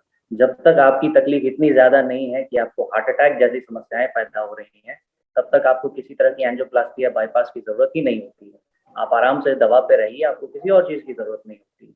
और ये सोचना कि भाई हम किसी और तरीके से उस ब्लॉकेज को दूर कर देंगे, तो जो रास्ता सिकुड़ गया है उसको तो भगवान खुद ही नहीं खोलते हैं। तो हमारी क्या बिसात या किसी और की क्या बिसात कि हम उसको खोल दें। इन भ्रमों में मत पड़िए, अपना पैसा भी बचाइए और कीमती समय भी बचाइए, जो जरूरी है उतना ही करिए। डॉक्टर साहब, इन सारी समस्याओं पे इतने साफ सुथरे शब्दों में लोगों को बताने के लिए, चूंकि कहते हैं मेडिकल की भाषा अपने आप में बड़ी टफ भाषा होती है, आम लोगों के समझ में, साधारण लोगों के समझ में कम आता है, लेकिन जिस साफ सुथरे शब्दों में आपने मुझे बताया है, मुझे नहीं लगता कि किसी भी तरह की कंफ्यूजन अब हमारे दर्शकों के मन में होगी। और जैसा कि आपने कहा कि इसकी कोई उम्र नहीं है, तो हमें हमेशा ही सजग रहना है। डॉक्टर साहब, आपका इतना कीमती वक्त हिंदुस्तान वार्ता को देने के लिए बहुत बहुत धन्यवाद। तो दोस्तों, समस्या चाहे कुछ भी हो, चाहे वो हमारे दिल से संबंधित हो, हड्डियों से संबंधित हो, हमारे नर्वस सिस्टम से संबंधित हो, समस्या चाहे कोई भी हो, कहते हैं हमारे साथ साथ हमारा पूरा परिवार परेशान होता है। जो भी हमारे प्रिय हैं, सब लोगों तक हमारी जो टेंशन है वो जाती है।